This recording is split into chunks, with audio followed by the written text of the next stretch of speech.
It's a couple minutes past 1. We're going to reconvene the Citizens Redistricting Commission.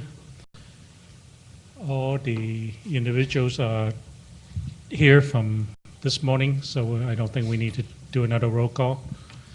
First item on the agenda is the item number 6 or 7. Who has the page open? 6. Item number 6, title is Secretary of State Support Effort, Update and Decision. Dora, you have the floor.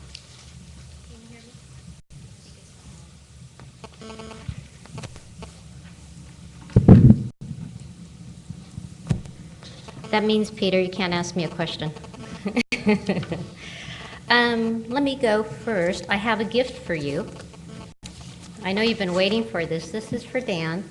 And let me give you this letter. This is a copy of the 2010 Census Redistricting shape files for the state of California. Yeah. We received this back in December, but we were holding on to it until you had an executive director that could secure that. So it's been locked up, but here it is. It's official.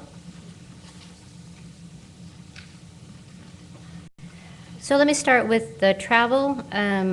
You've all received the travel claim, and we haven't been able to process any travel claims for January.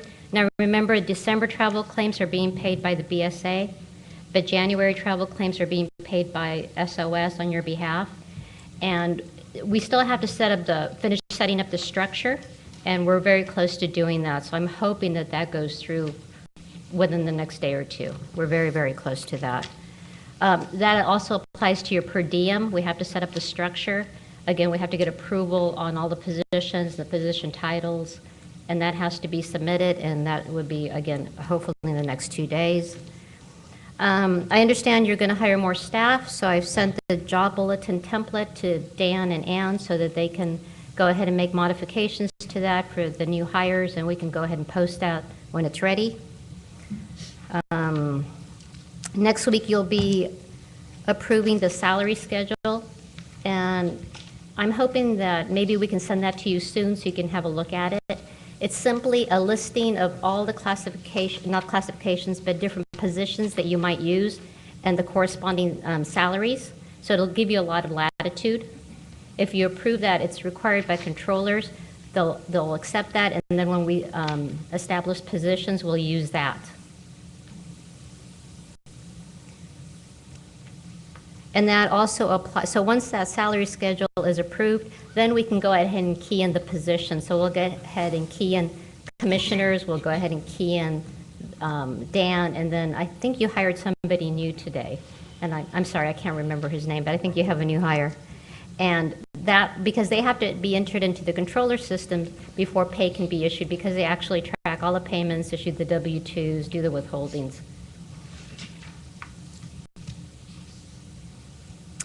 On your budget, Dan and I had a brief chat about this. I think it was yesterday, or maybe it was the day before. The days are flying by. Regarding when you need to submit justification for this additional $1 million, I think you have to do that probably by the end of next month at the latest, because you have to allow enough time for the Department of Finance to do the review. They're going to ask you questions, especially it has to be well justified why you need that additional $1 million. And they in turn then have to, get the approvals internally. So I suggest you probably start working out on a plan, and I heard you were doing that yesterday, so that Dan can just make that justification. As far as expenditures we've made on your behalf, I think the biggest expenditures so far has been for the court reporter, because that's pretty expensive to have them, here every day to take the minutes. Other than that, we haven't really purchased much. Your space is basically free. We've had to do some movement of furniture, but we were able to get free furniture for you. And it doesn't look bad. I mean, just because it's free, it looks pretty good. The governor's office also provided some laptops for you. We had some laptops, and we provided those to you, so you have that for free. There's a copier over there that the GoEd actually is giving you also, so you have some basics. What we're working on now is, I think it's probably better for you all to have BlackBerries, and I think you're in agreement with that, rather than having desk phones, since you're going to be traveling everywhere. That way you can keep your business separate from your personal business. And so we're working on that. We're doing also templates for all the contracts we think you'll have to enter into for video services, translation, court reporters, IT services. You're going to need some desktop support. So we're doing some templates so that Dan can review them and he can sign on your behalf when you actually have your plans firmed up. Because in a contract, you have to be pretty specific about where, when, and how. And I heard this morning that I think you want to get started on training, and so we're going to go ahead and already have HR staff looking into training for you for your, let's see, which one was it? Sexual harassment prevention.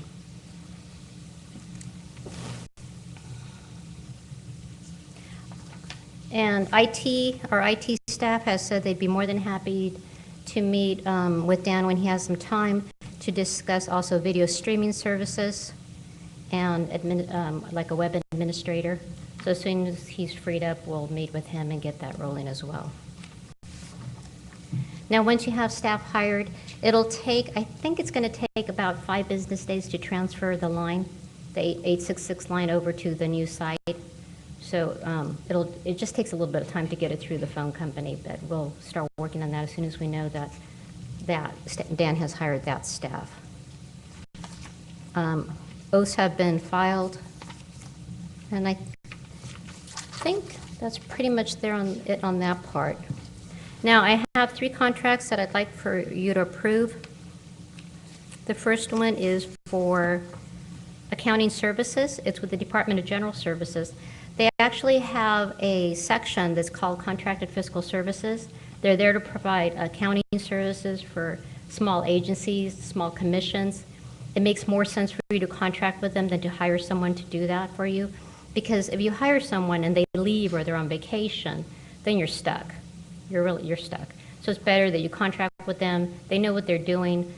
They're using what's called CalSTARS, was setting you up in CalSTARS. It's a system that's supported by the Department of Finance. And so they know how to use it. It'll feed directly into that. And then they can do your financial statements as well. Load your appropriations in, track your expenditures as the bills come in. The cost of that service is $75,000. It's going to cover the period of January 1st, 2011 through July 31st, 2014. I think that's pretty reasonable. Because in the way the state works is you get an appropriation and it's good for 2 years. You can actually liquidate it.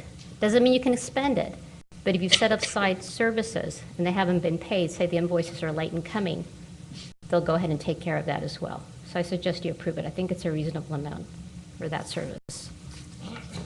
The next one is for your HR services. Believe it or not, even though you're a small commission, there's a lot of paperwork to do. There's, just tracking the positions, tracking benefits, tracking pay. They're charging you. This contract is from January 1st through June 30th, 2011. They do 6 months at a time. This one is for $3,212. I think that's very reasonable. Again, I suggest you approve that. The third one doesn't contain any dollars. It's the business travel account. This simply is allowing Dan to sign, so to set up some accounts with the Department of General Services. You can do online booking of your travel. It'll cover airline, hotel, and car rental. That way you don't have to pay out of pocket for this. There'll be an account, it'll be charged to it. You'll just have to pay, for your meals and other incidentals. But all of this will be covered, so I suggest you give him the authority to sign this on your behalf too. And as of today, that's all the contracts I have for you. Dora, I have a question about the BlackBerries. Some of us have existing phones, and given that the email is in the cloud, there's a way for us to keep that separate. I wonder if you want to ask how many commissioners will actually need the BlackBerries. Sure. If, if Dan will submit me a list, we'll go ahead. We haven't executed that contract. We're simply doing the draft of it until you tell me what you need. Excuse me, I have a question about the accounting services that you described. The accounting hub? Yes. Some of what you said sounded like some of what was described this morning for a position that we might consider as an employee of the commission. So I'm just wanting to understand if there's an overlap. Would you mind reading the description again of the Sure. services? Let me get that contract for you. And I'm referring to this document. It's posted on the web. It says, it'll say DGS, and this is Memorandum of Understanding.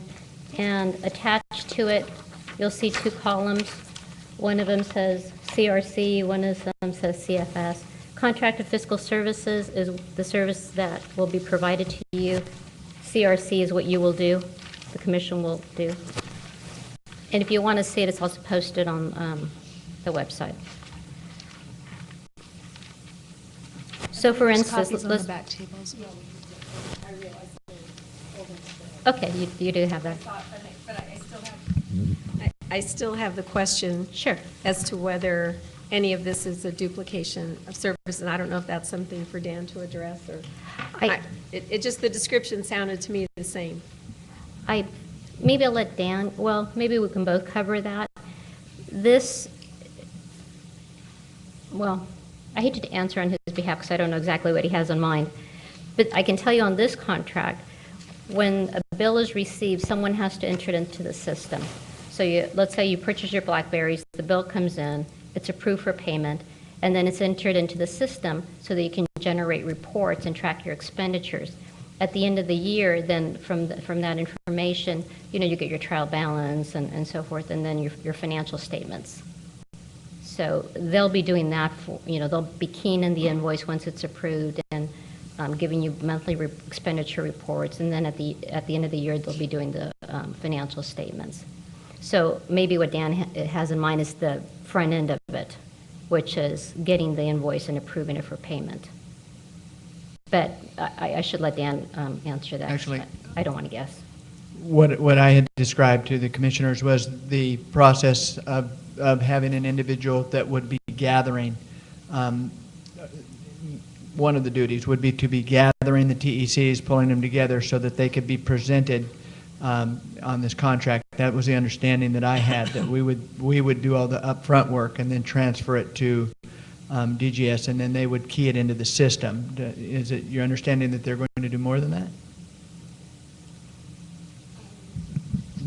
Well, maybe I'm confusing positions, but it seemed to me you described a position this morning that, I could look at my notes, but somebody who would be tracking all of our expenditures, travel, the budget, and then preparing the justification for more money. So is there any overlap there? Or, it's just something I want us to be able to consider when we're actually looking at what the expenditure is going to be for these services overall.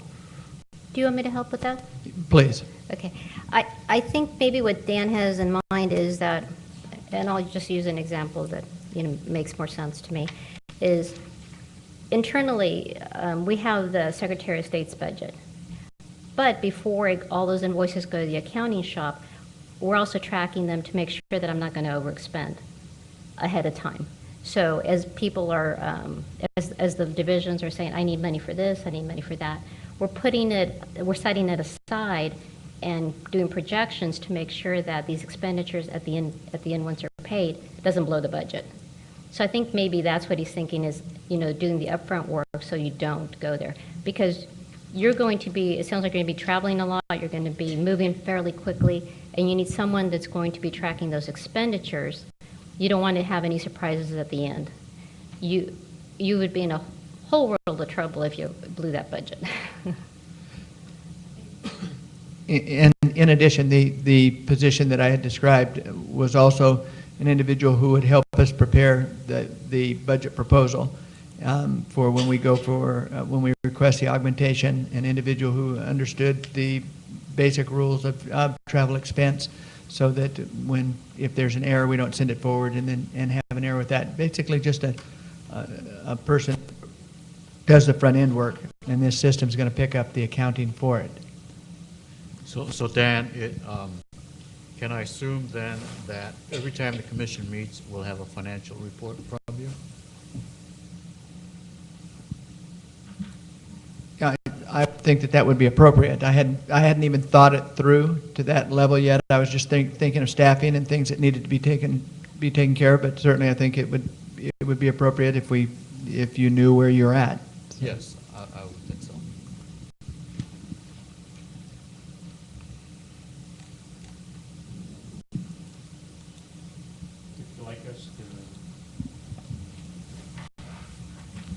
Would you like us to consider the 3 contract immediately? Please. First of all, any additional questions on the 3 outsourcing contract? That may not be the proper term for all 3 of them, but the 3 contracts that are before us at this point in time. The HR contract, the accounting contract, and setting up the account for the business travel.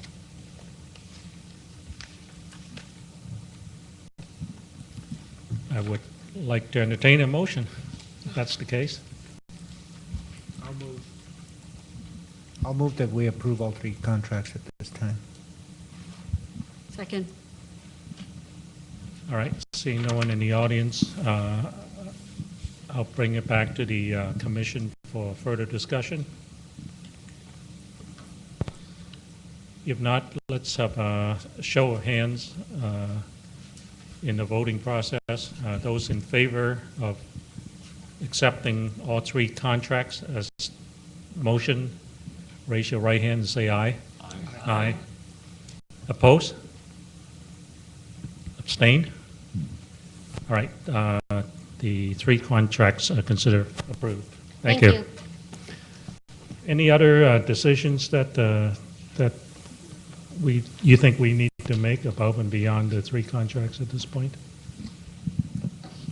If we have more, I'll go ahead and bundle them through Dan so he can present them to you. I'd like to ask Dora one question about that I'm not clear on. Do we have ID cards, or are we getting ID cards through Secretary of State, or? Identification cards? In fact, they're being made now that we posted the photos with the flag, and now we're using those same photos to do ID card for you. And also we're doing a mock of business cards for you so that you will have a chance to approve them. I was hoping you'd have the ID cards today, but we had a little bit of a issue on Wednesday afternoon with the building, and so that threw us all off. But I'm hoping that you'll have those soon. If not today, then you will have them when you return. Thank you very much.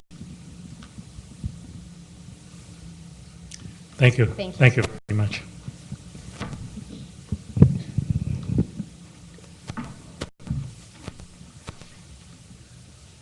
I think it would be good today if we can put some closure to the outreach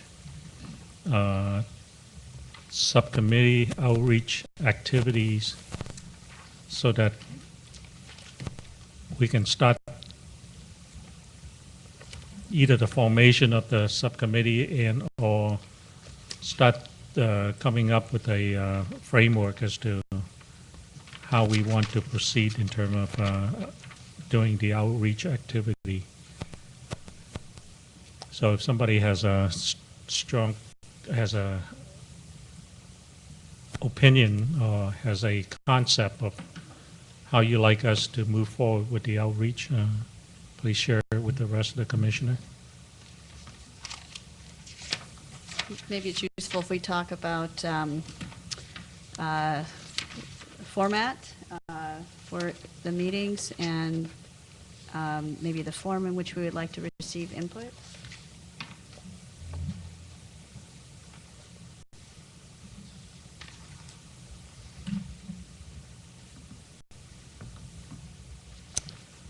In terms of the length of the outreach, let's deal with that, because I think that's pretty self-contained. Are we looking at 1 2-hour meeting? Are we looking at an all-day meeting? Are we looking at multiple days? I know we can't be absolute about these type of decisions, but I think it probably would be good if we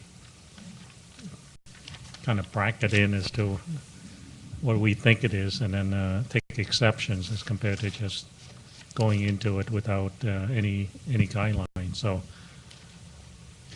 Well, I think I would schedule them for at least 2 hours, and that if it's been any longer, there would be a function of how many people show up to some degree. We probably should put an upper limit on it. so schedule-wise, you're proposing a couple hours type Yeah, I mean, activity? that's exactly. But if it's a big turnout, just keep running. But, there may be a max of 4. I would not have 2-day meetings. I think that's excessive, for a lot of people. I've been giving this some thought from a geographic and, I guess, a planning perspective.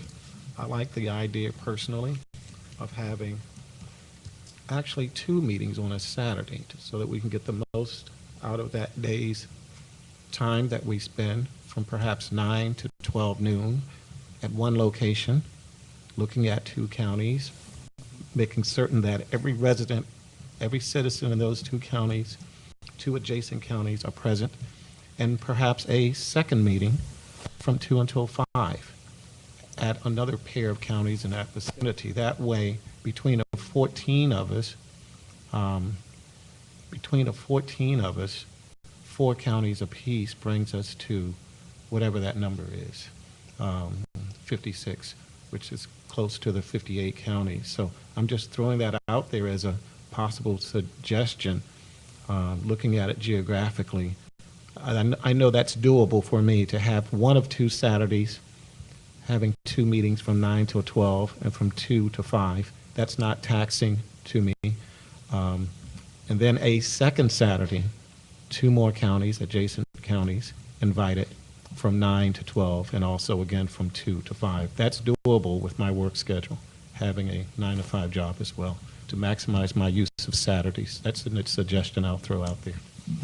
So back-to-back meeting on the weekend, on Saturday specifically? That's doable for me, because leaving one meeting at 12 will give me 1 hour for lunch and another hour to drive at another pair of counties where everyone in those 2 counties are invited. I think that one objective is to make certain that every resident in every county of this state has an opportunity to attend a public forum. And that, I think, is a realistic approach. There are counties that are very central part of the state that are very close. They're adjacent. I think a 1 hour, hour and a half drive is doable. I know for myself it's doable. This might be a better question for when we have a communications director on staff, but I'm curious because I don't know. My general thinking was that we were going to have some,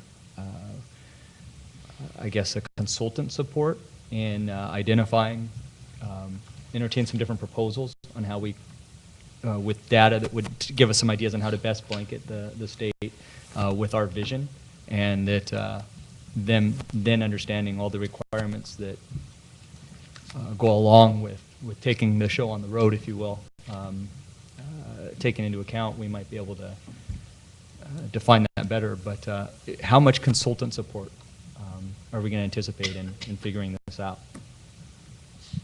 Does anybody know?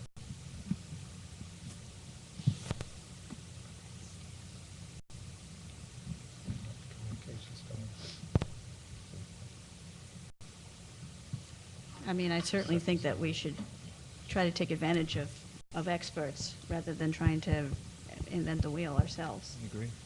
So, right now, a lot of approaches sound reasonable to me. Exactly. So, I just don't know if we're equipped to actually make a decision.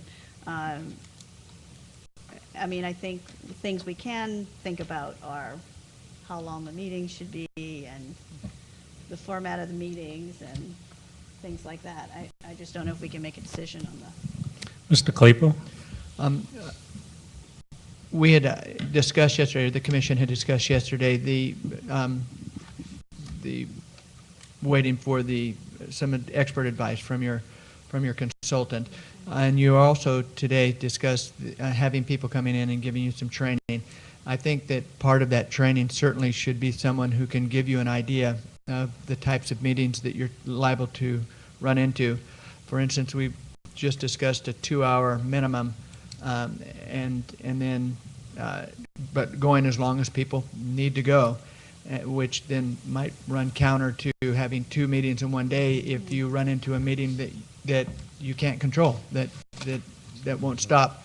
And in a discussion early on in this process with Corinne McDonald in the Center for Government, she described many situations where meetings just went on and on and on for great lengths of time by concerned citizens who wish to voice their opinion. So I would think that we might benefit from maybe having an interim consultant come in and give you some insight in this. I think that's a good idea. I also think we should remember that we have more than one bite at the apple. In one sense, the first set of meetings are outreach meetings where we're gathering information, and we obviously want to have enough time to gather that information, but we could do things so that when people come and speak, that it's somewhat structured. And I think on the information gathering side of things, I'm inclined to have a set time and a format, and figure out what our prep work is for that in terms of making sure people, are able to participate and give us what we're there to do, and have it be a meeting that's an effective meeting. I think then there's another opportunity, which is when you take your maps back out. And that's where I think you run into the lengthy, contentious, possibly, whatever. And I think that's a different meeting. So I think conceptually we should maybe separate those two meetings. And they're both outreach, but they're really different. And even in terms of the timing we've been talking about, I don't know that we've figured that into our overall timing, that there's got to be a point of or in our budget, that there's a point of outreach, which is how much we decide to go back to people with the maps. Because we could decide not to do it in person again. We could decide to do that through comments that get submitted to us, or that people have to come to Sacramento. But there are really kind of two distinct phases to this. Mr. Chairman, might I suggest that maybe since this is under training, which is already listed as an agenda for next week, that the executive director contact Karen McDonald, who has actually had outreach in San Diego County and the county of San Francisco, and is written on the subject, and maybe have her come in and talk about alternative outreach programs. I certainly agree with that. Staff can accept that as a direction at this point in time. Thank you. There was also pretty substantial outreach effort that was done for the census itself, and apparently done at 10% of the cost of 10 years ago. I think we would probably really benefit from hearing from someone there. Well, one of our Would our commissioners was ex-director be Actually, interested one in of our commenting on commissioners this? One of our commissioners was part of that outreach program, Andre. But I'd be happy to contact somebody in the Western Region office and see if they'd be willing to come and talk about it. Could you make an attempt to see if they can join us next week? I Yes, know I it's will. very short notice, but Yep. Yeah, and I actually know the director of that outreach, so So We can- why don't you go directly then? Why don't you do it? I will. Okay. Mr. Claypool.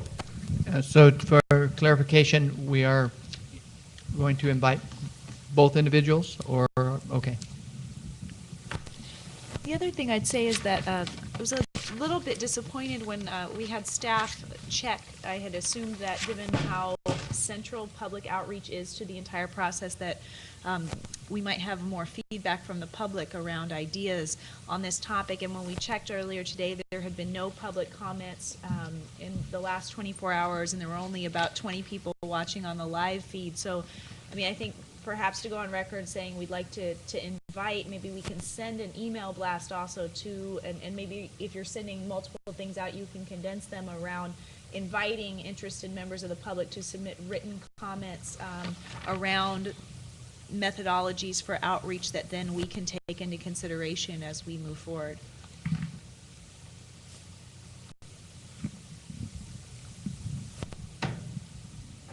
Since we're still tossing around ideas, would you embrace the concept of trying to come up with a concept, not necessarily the optimal concept, and try it out when we're off-site in the month of February? Even though we may or may not have all the information we need to make such decision. And let me clarify what I think I heard you say. Do you mean that we would hold our first informational hearing at a time adjacent to our commission meeting in February?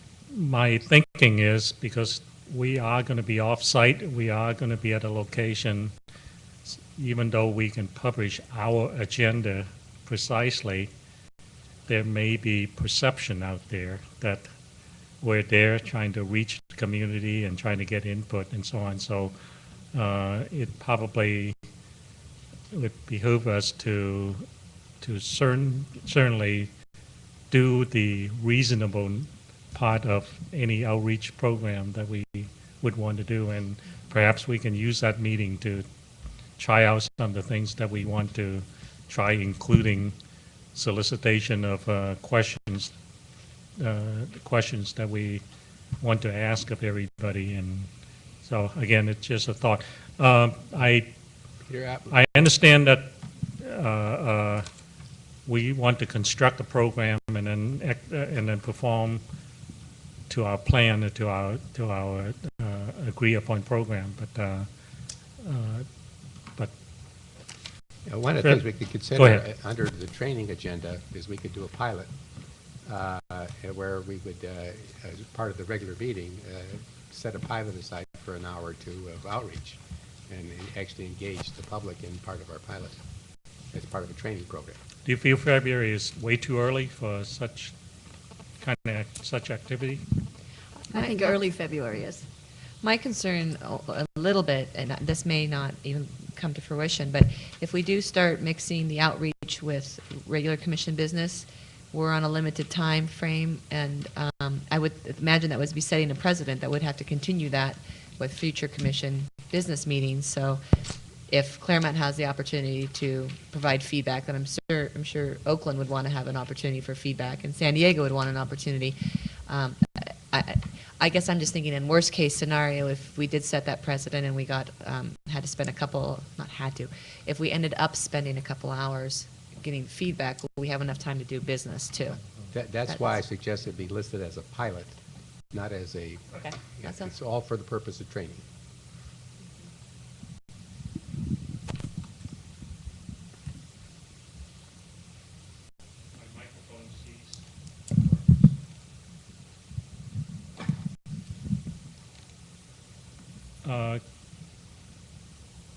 The February meeting, even though we agendize it or even though by tentative plan we meet Wednesday, Thursday, and Friday, we have it on the agenda to go to Saturday and Sunday as well. So it's an opportunity. I just want to collect your thoughts on taking advantage of the situation.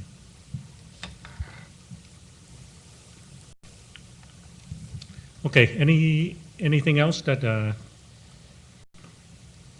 any other areas that you want us to touch on with regard to the outreach format or structure?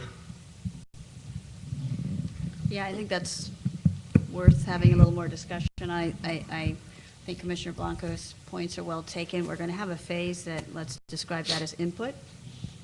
And then there's going to be another phase that will be feedback. So I think she's right. I think they're going to be different in nature, in tone, and interest. Are we, have we just kind of, there was sort of a silence after this last little suggestion about using a pilot early on, and there were only a couple of comments, so I just want to see, you know, being who I am, I would prefer that we jump in and try something. And calling it a pilot, I think, is a great idea because it doesn't bind us to anything. It just gives us an opportunity to test it. So I'd be interested to know is that just dead, or does anybody else have a comment? I think let's talk about the format, and then we can test it. Okay. So are you thinking like so if you're looking at how we'd actually do it, would be maybe an educational element, an opportunity for us to talk generally about what we're doing as a commission, and then the opportunity, we have to have some kind of format to be able, we have to have give the public some format for how they can give us back that information, and then a way for us to capture it so that we can bring it back. Is that what you're talking about, content with the meetings? Yeah. Yeah, and I would be in agreement of piloting something like that. I think as far as the pilot itself, it doesn't have to be in the middle of our business meeting. It could be either before or afterwards. I think that they're out in the Claremont area and the Inland Empire area. There's groups that are interested in this, and as was suggested, if we could focus an email blast in that area in anticipation of the this so-called pilot hearing, that we would certainly have some folks that would step forth and want to provide us some information, especially if we told them that this is a pilot and this is not the only time that we're going to be there, that we're going to be coming back. As far as the format for the event itself, the suggestion was for like a 2-hour. So that means that if we're looking, as an example, it's Saturday, 9 to 11, let's say. We have to set up at about 8 o'clock, make sure that the hall is open, that there are signs out indicating to the public where the event is going to be. Whatever handouts need to be provided, information to the public needs to be set up. If there's displays that will be developed, then those have to be set up. The technical aspect of microphones and video and audio, all of that has to be set up as well. And so that that would be give us and staff and ourselves and the public to arrive sometime between 8 and 9. At 9 o'clock, the meeting's called to order. The purpose of the meeting is communicated. There's individual comments on the various aspects of the work of the commission is provided to the public. The rules for public comment is read. That should be standardized. And then we swing into the actual testimonial aspect of it about 30 minutes later. So this gets us to about 9:30. We take the testimonial for whatever time that takes. In this case, about an hour and 45 minutes, let's say. And 15 minutes before we're supposed to close, we close comments, remind the audience that we're going to be coming back, and if we have a potential date on when that might be, also letting them know that there's 2 phases.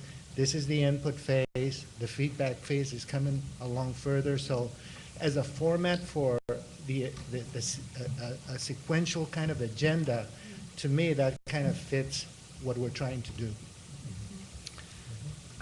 The reason, may I? Yeah, go ahead. The reason I suggest Claremont is because if we decide to do it, for example, on a Saturday morning, it's all been set up. We can notice at the same time we notice the business meeting, and it doesn't involve all of us having to stay over on Saturday. It just maybe involve a couple local people at the minimum. And certainly there's an option for any one of you to stay over to participate in that. What was the term that was used? The prototype or the pilot. So I think it's a very convenient time to try something, and if we want to leverage that, then it may be a a very easy effort to collect a lot of valuable information, so. Yeah, and as far as participation is concerned, you know, the Rose Institute is there. And No, we're not going to target any particular group or But make in it the- easy for yeah. anybody. It's just that, but in terms of an email blast, you know, they have classes on this, they have, you know, so the idea is that there is an interest around that area already that would be tapped. Well, one thing I'd like to put into consideration too is I think that yes, there are networks there that we should tap into, but I think a big part of what I would want to try and test with this pilot is how effective are we at getting out the word about redistricting. And so I think some of this will depend on what type of communications capacity we can secure in a very short period of time, but I'd be interested in us working on doing, for example, public service announcements that are going on mainstream, independent, and ethnic media. You know, this will help us figure out who is reached by what type of message and what type of source, because by the time we get to the next round of hearings, we really need to make sure we have everyone in the room, as broad a cross-section of the population as we can have in any given area. So I think that's something that would definitely need to precede the meeting itself. I have a question for Cy. Any pilot projects that I've ever been a part of have always been done with mock data. And I'm just wondering from the legal perspective is if no matter what heading we throw on it, if we go out to the public and receive testimony, is there things we need to be thinking about in regards to that, opening that up to the public, officially receiving testimony, and then calling it a pilot, not online meeting, not for real meeting? Well, I don't think you have a choice of doing a not-for-real meeting. I don't mean to be what I sound like, or maybe I do, but no, I don't think, this is a real meeting. And assuming that there are going to be 3 or more commissioners, I'm making my little notes here, which have to say, how are we going to, sometime before we're done today, I want to know what's got to go into this agenda, because we've got a meeting, we've got committee meetings, and now we have a public outreach. This is not to say that it's not a great idea to do all that, but I don't think it's because it's a pilot for us, meaning, I think what we mean is, we're going to try this out, we're going to figure out a way that we think might work, and then we're going to go see if it works. You don't even have to call it a pilot. You know, when we notice it, you can call it public outreach, Saturday morning, blah, blah, blah. We have some notion you do of how you want to do it. As long as you notice it and call it public outreach, you're not in any way constrained to conduct the next meeting in the same way. You do need to allow, you do need to conform to Bagley-Keene, but how you do that is totally up to you. I had a question. I don't know if that answers the question. I'm sorry for it. Thank you. I had a question too, and maybe this is just something I don't know if I can answer the other commissioners. But when we are actually holding one of these meetings, I'm assuming that the public can comment, but we can't engage with them. So if we would like to have more of a two-way conversation, personally, I think if I were the public and just coming up and just talking, it's how do they feel like they're being heard or there's any action?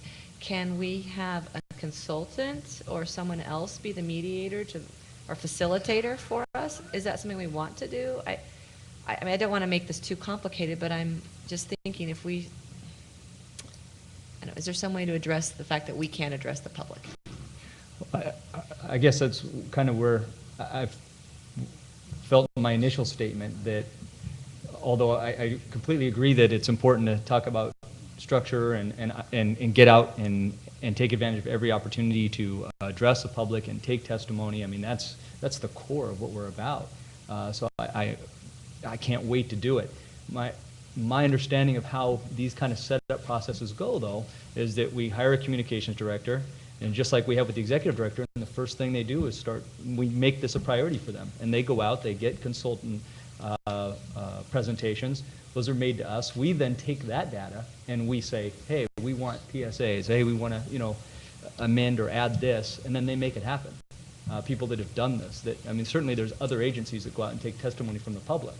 There's got to be protocol sheets and things that we don't have to invent right now. And I want to get that going, but it just seems like this, at this very time, is a little bit early, maybe next week. But out of all the things to talk about, I just don't know if we have enough information to give this substantial definition that's going to help us at this point.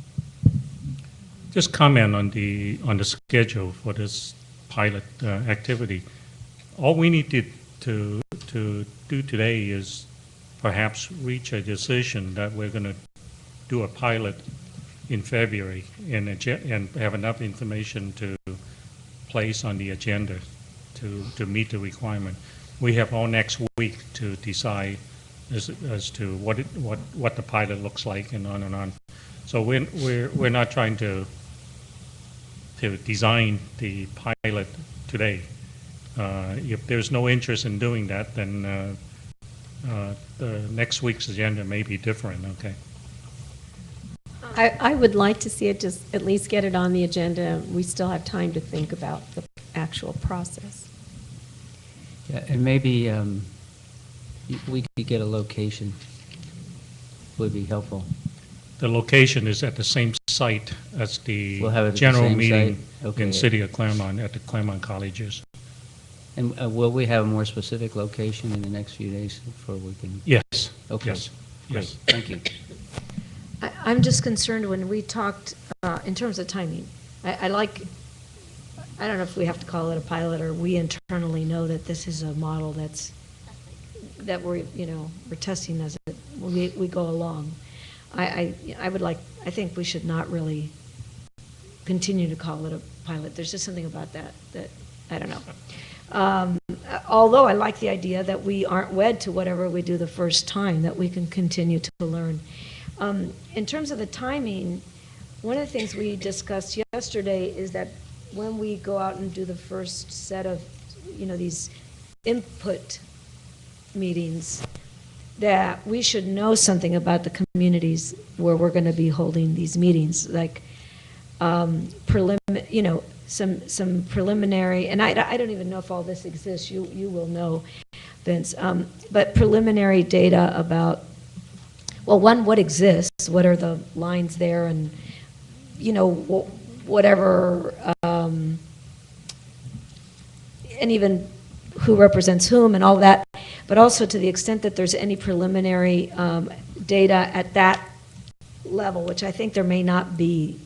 It's all still at the higher level, the census data. But if there is already some sense of where populations are growing and shifting in the region that we're going to do as our first meeting, I mean, in other words, I'm trying to say we really need to be prepared, because if we're going to be, even if we're not engaging in a question and answer with the audience, if we get there and we just hear things and we don't know certain, and we're not prepared, what we hear is not going to be as useful as it could be.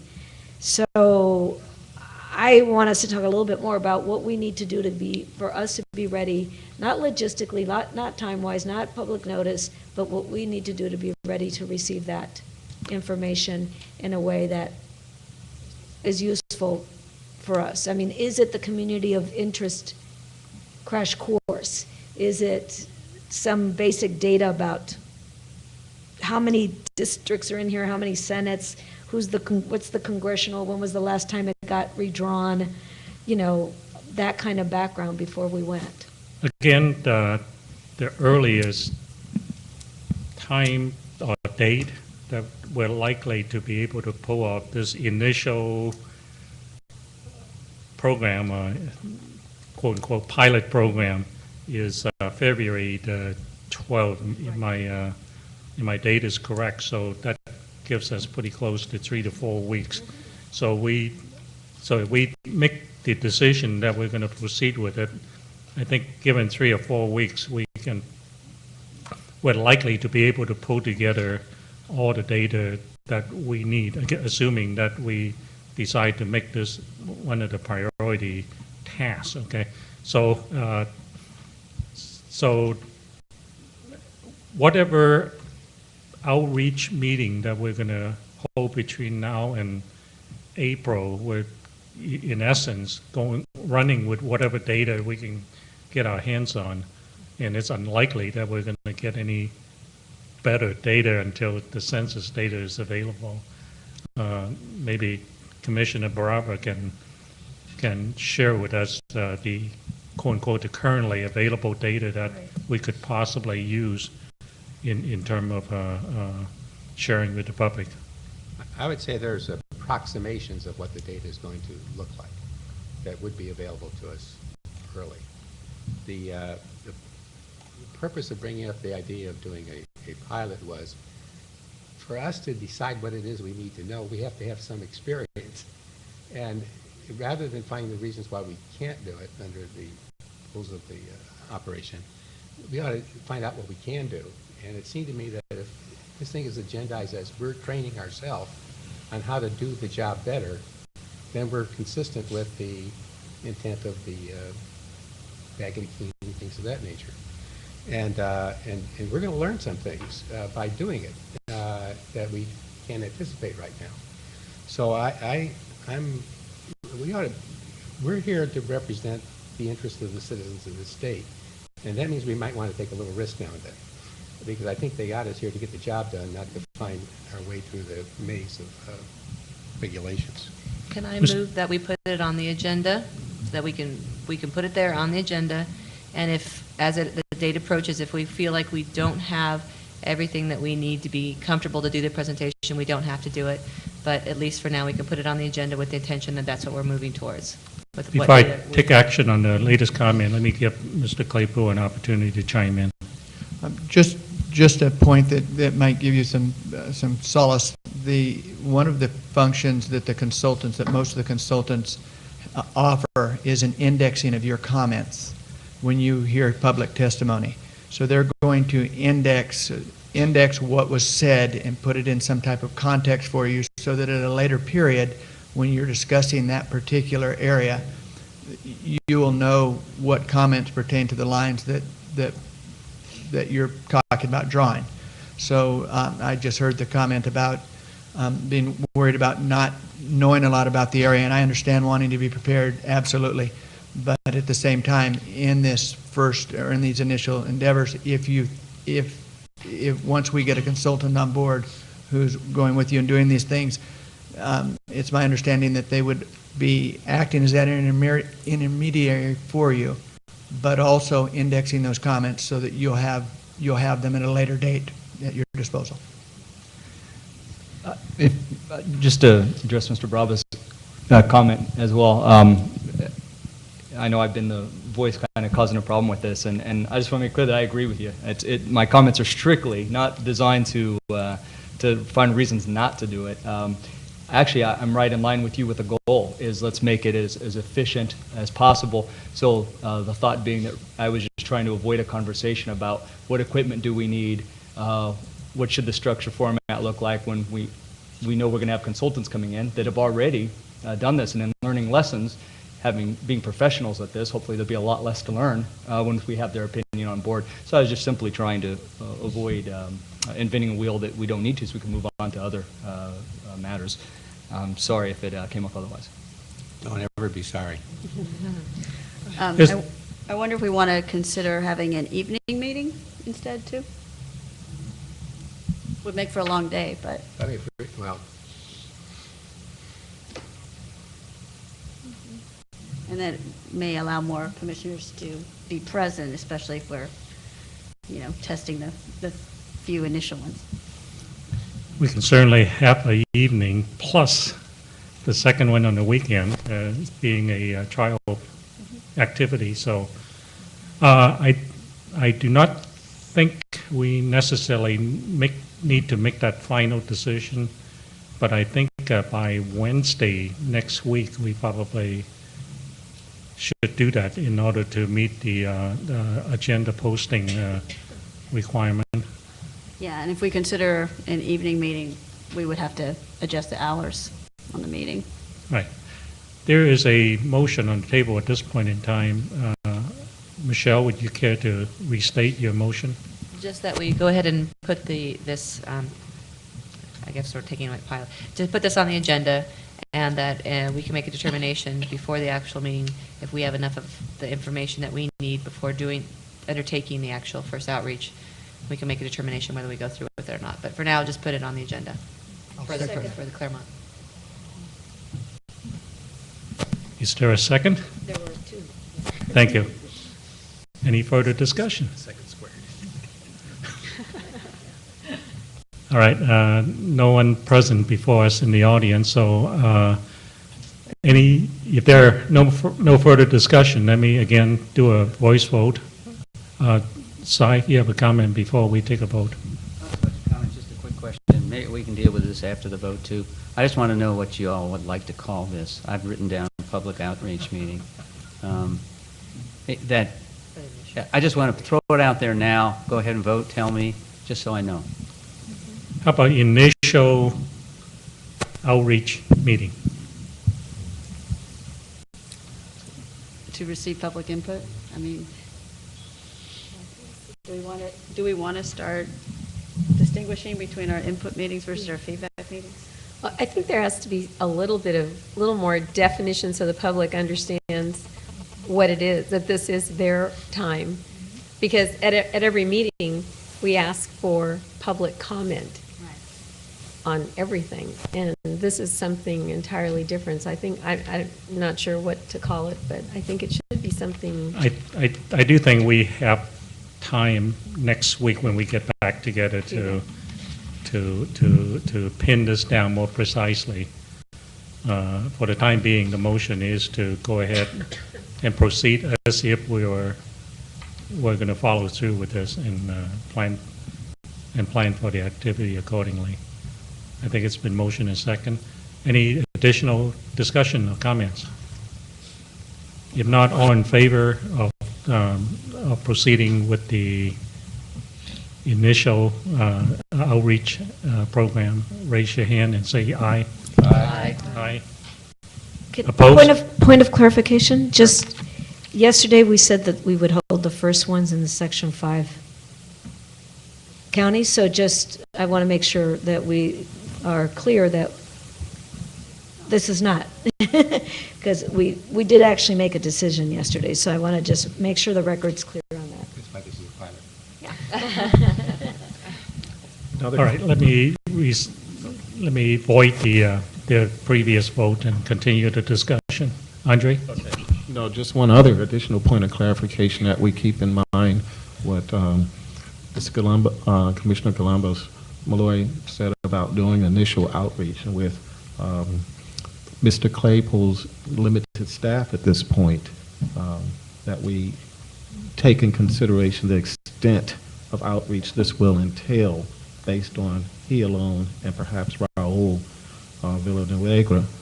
Villanueva assisting him, and what that entails in terms of PSAs or outreach so that we have this event well attended to the best possibility we can at this point. Let me comment to that again. The actual event is going to be 4 weeks from now, and I think we may be able to handle that workload. And again, the default plan is if we're not ready, we'll just void the meeting. And I believe our vote is simply allowing us to put the event on the agenda just in case. All right. And if we're not ready, the first week, we might be ready for the second half of the month. Yeah, one other thing that I'd like for us to think about is the relationship with the audience.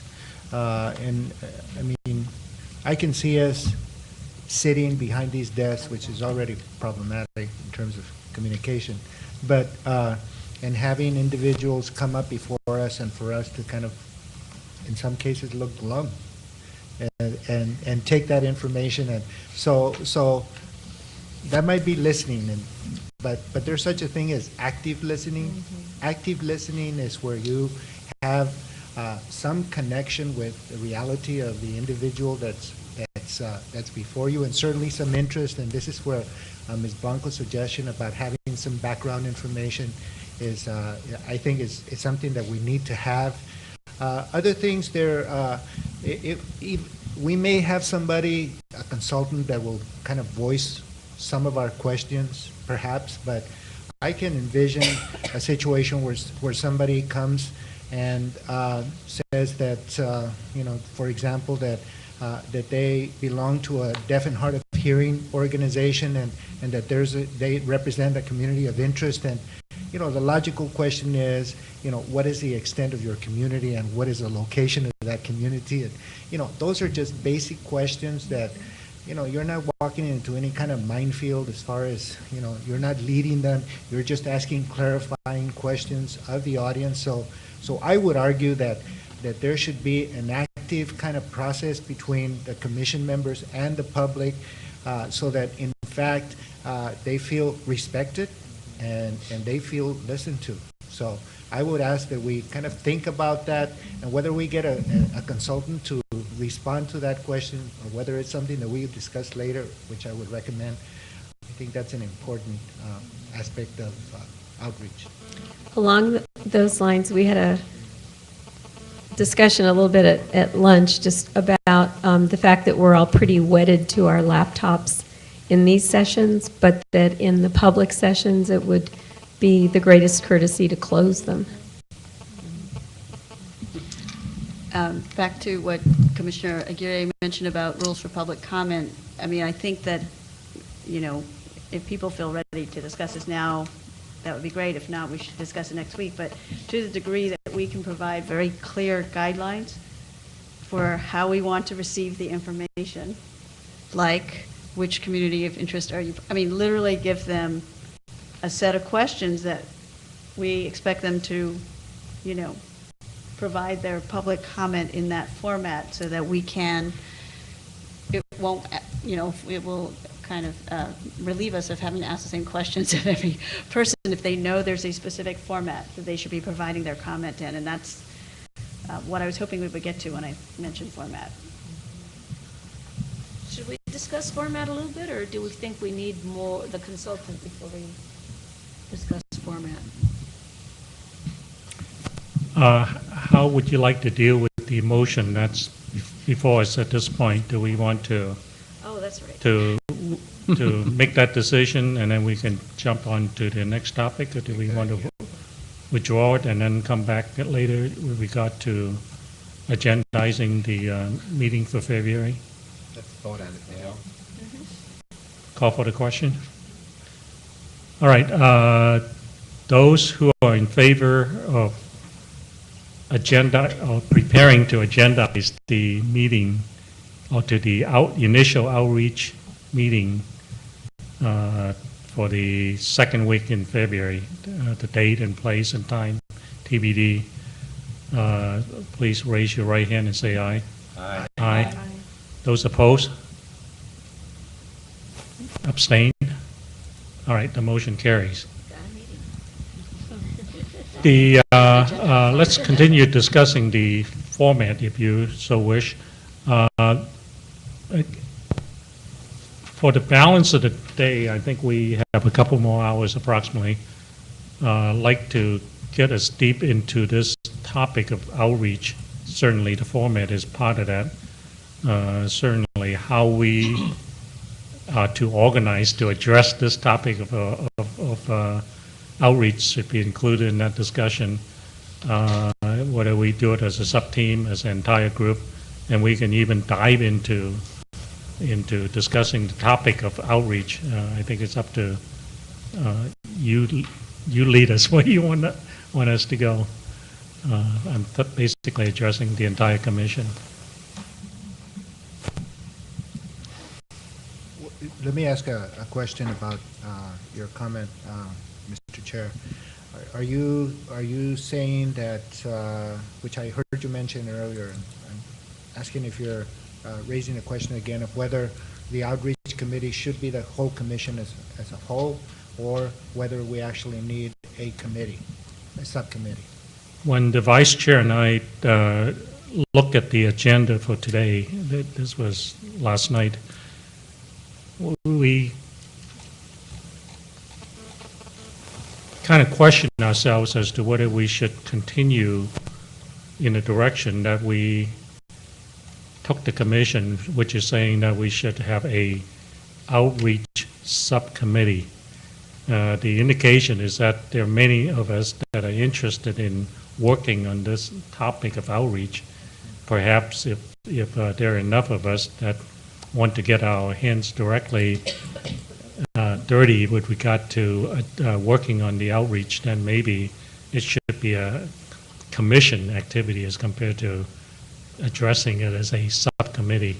In other words, the subcommittee may not make sense at all. So that's on the table right now for us to decide if we want to make that decision. Yeah, well, I would say there's 2 points to the subcommittee idea. One is that that there's lots of aspects to outreach.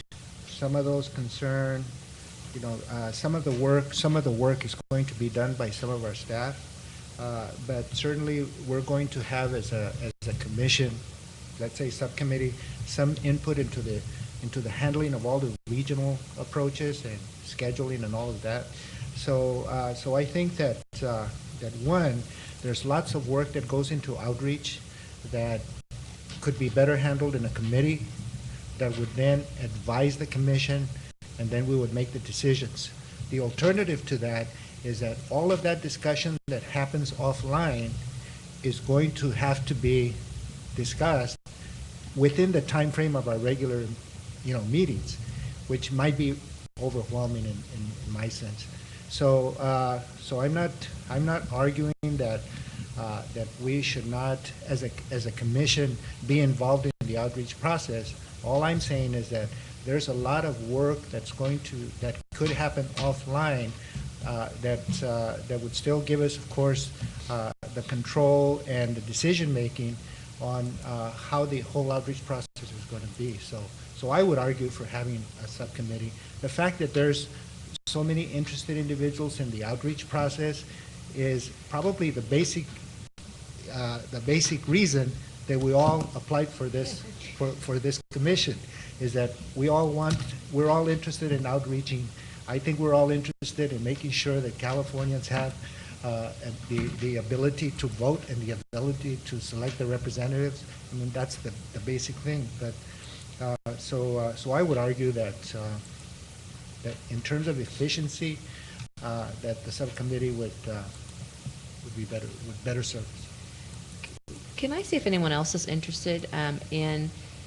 It seems like, again, this is, as Commissioner Aguirre was saying, that this is very much of interest to all of us, but in an effort to save time, but to hopefully give everybody a voice, is it possible that we, as Commissioner Dye said earlier, I think we're going to start having a lot more homework here, but could we as commissioners take it upon ourselves to spend some time this weekend and write down, give a list to staff, some elements that we see of this subcommittee? We could do a couple things. One is just the elements of the subcommittee. We've discussed things about the actual physical outreach with nonprofit groups versus public agencies, some elements of the subcommittee. We could also put down some of how we see the actual format of the meetings, things that have been mentioned already, getting data prior to the meetings, the educational element, the feedback versus input mechanisms. Maybe we could write down some of our thoughts and do some brainstorming ourselves. We could give it to staff, and staff could maybe compile them and put them in categories for which we can discuss. I'm inclined to think it might be easier with this very large beast to have something that we can discuss rather than all of us throwing ideas out of the top of our heads, which leads to other discussion, which leads to maybe not as much progress in the limited amount of time we have. Not to say to shut down conversation now, but I think if we start thinking in terms of ways that we could move the process along in a more efficient manner while everyone gets a chance to have their voice heard, just see if there's something that could be done like that.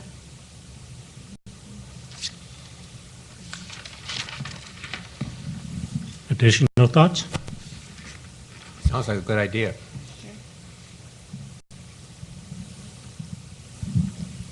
Just going back to the point about that there might still be a need for a subcommittee, that we all are engaged in the principles of the outreach, even some of the stuff over the last 2 days. I think we're setting a commission-wide sort of philosophy.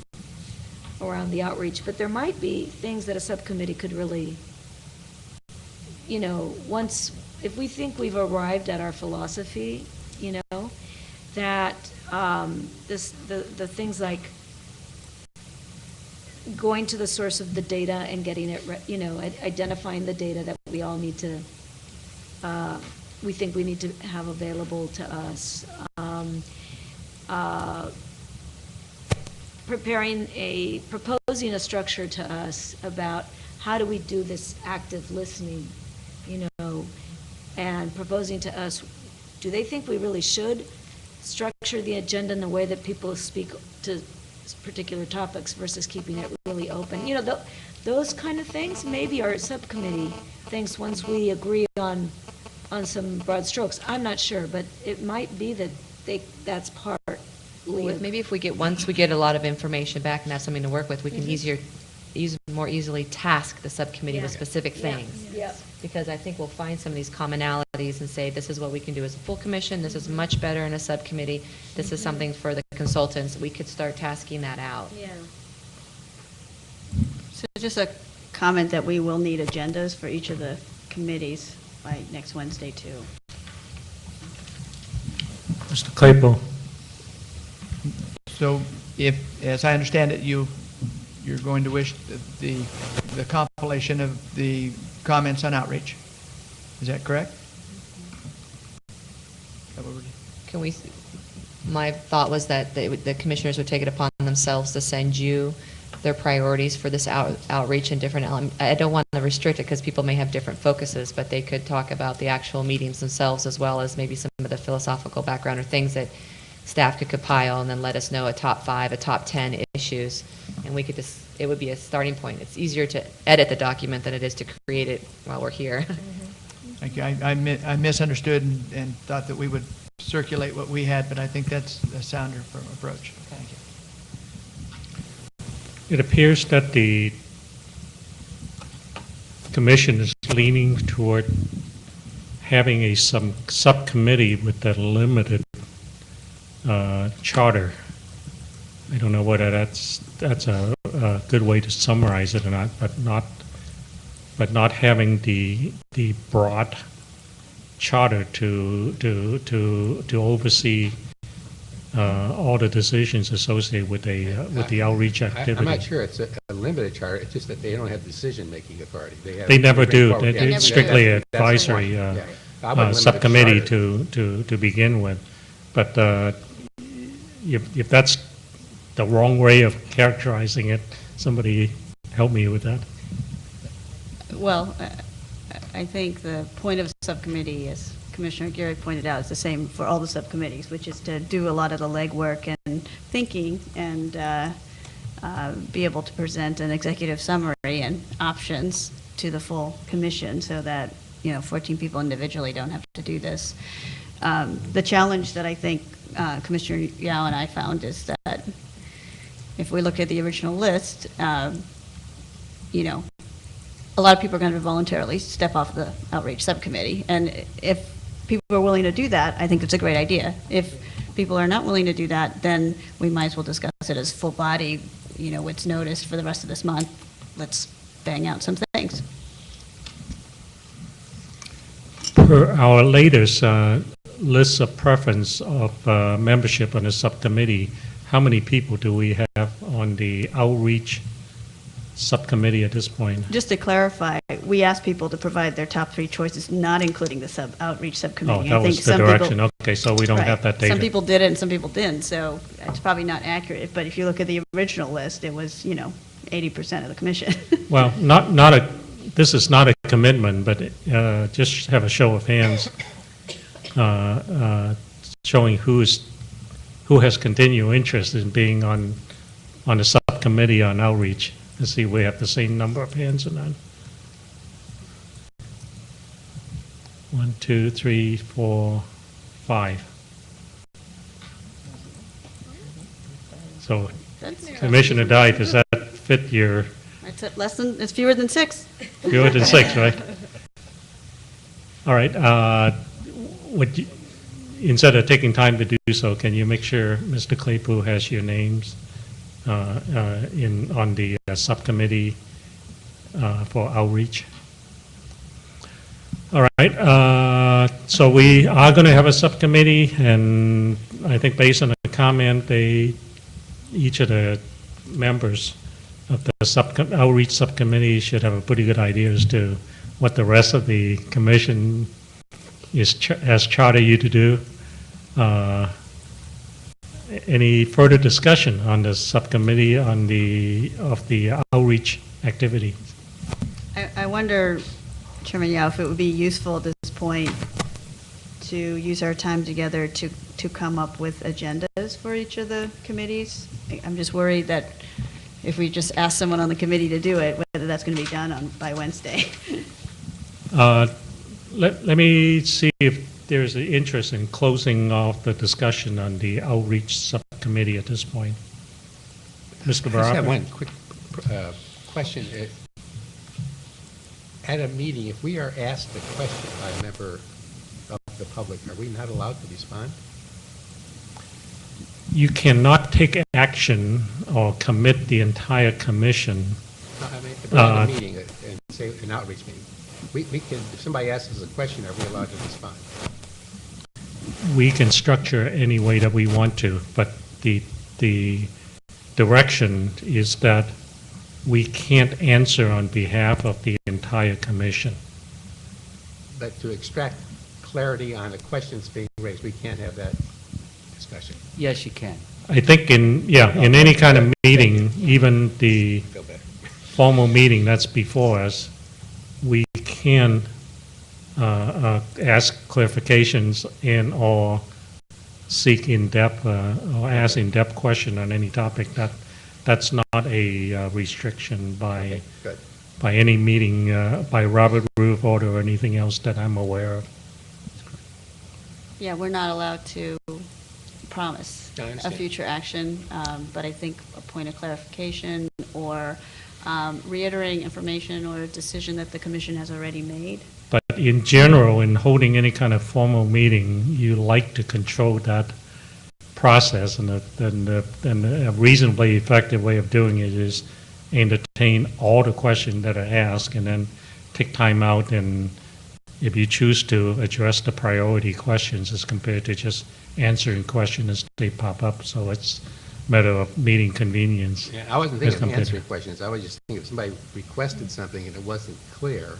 Oh, what we they can requested. always ask questions. Yeah, there's no restriction on us in that structure. Mr. Chair, I wonder if we need a motion to establish the outreach committee? I think we did something similar to the other 4 committees yesterday. Did we? No, we actually already passed a motion last week, to establish 5 committees. We were just wondering whether we should take it back. All right, since we're on the subject of outreach subcommittee, maybe we should go ahead and try to agendize or identify the tasks that we should, or the topics that we're to address in the next subcommittee meeting, which likely will be on the first Wednesday, which is the 9th of February. Yes, Council. I've been passed a note, and I will not reveal the note passer. But there's some interest in a short break at this time. Seems fair. All right, a 10-minute break worked this last time around, so let me call a recess and reconvene at exactly 2:30. Thank you.